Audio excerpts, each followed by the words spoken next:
Preparing for takeoff. Hand signal. Go. Launch. Climbing steep, gaining altitude. This is flight training at the Harvey military air base.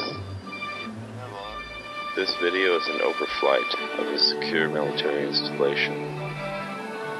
The recording of this flight has been held secret until I knew that I could release it without threat to armed forces in Germany.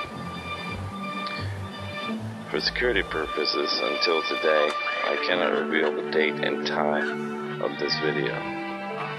I can only release it because the base has been turned over to the German government. Civilian flight training is still conducted here. This is the Harvey military air base. This base has a fantastic military history. The Baron Manfred von Richthofen, the Red Baron, was trained here during the First World War. There are two military posts, casernes, in Kitzingen, Germany. Harvey Barracks and Larsen Barracks.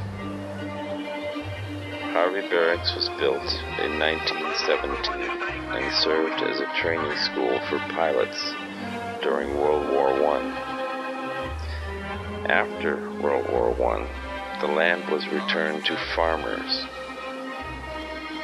In 1933, the area was used as an airfield again, and additional barracks and a hangar were built, which served as a training school.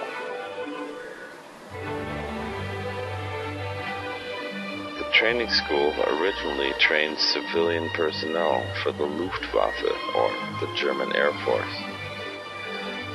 Pilots from the famous Stuka dive bomber squadrons and the Me-109s and the Focke-Wulf 190s pursuit planes were also trained in Kitzingen. Toward the end of World War II, the famous Me-262 jets were also stationed here at Harvey Barracks, and sometimes hidden in the forest surrounding the area. At the end of 1945, U.S. Army units took over the barracks, and from 1947 to 1949, it was called the Kitzingen Training Center. On 2 April 1951, Harvey Barracks gained its name in honor of Captain James R. Harvey, Company E, 359th Infantry, who was killed during the invasion of Normandy. For his actions of extraordinary heroism, he was awarded the Distinguished Service Cross posthumously. The Department of Defense announced on July 29, 2005, the plans for the return of 11 Army bases to Germany in fiscal year 2007, and Harvey Barracks was one of them. Additionally, 2 other bases were identified for return to Germany in the following years. These installation returns were scheduled as part of plans for the 1st Infantry Division headquarters return to the United States with its divisional flag in the summer of 2006. Additionally, the 1st Infantry Division's subordinate units, as well as selected 5th Corps and U.S. Army Europe units, returned to the United States. One area we overfly in this video is the Richthofen Barracks, named after the famous or infamous Baron von Richthofen, the Red Baron. I will not identify the areas for security reasons, but the airfield is obvious. The wide shots reveal Würzburg and Schweinfurt also. Flying myself over this historic airfield was something I will never forget. I kept placing myself in the cockpits of the Red Baron and the Me-262. Fantastic.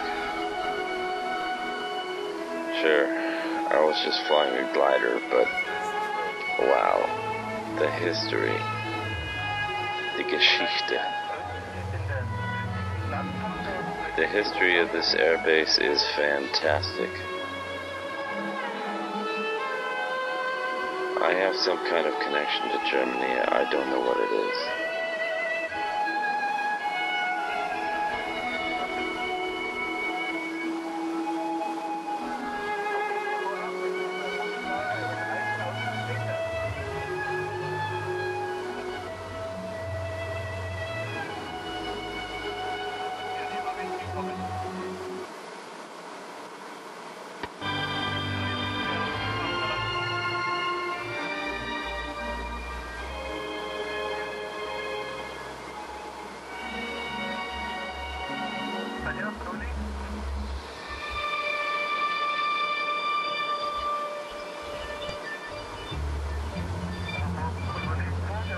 Toward the end of this video, you will notice that at the landing,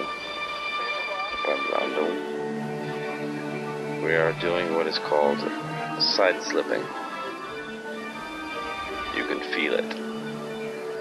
Side slipping is a procedure that requires hard rudder and aileron input to reduce speed drastically when you are approaching and landing too fast. This causes a lot of stress on the airframe.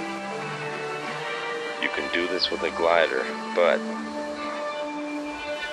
this procedure was actually used with an airliner, Air Canada 143, a new 767 with digital cockpit, had to side slip in order to emergency land with an empty fuel tank. No water in sight to ditch. No offense against Sully. Just brilliant flying. Something to study. My father crashed his plane when I was 4 years old, and I was on board. You would think I'd be afraid of flying, but it's the exact opposite. I love to fly.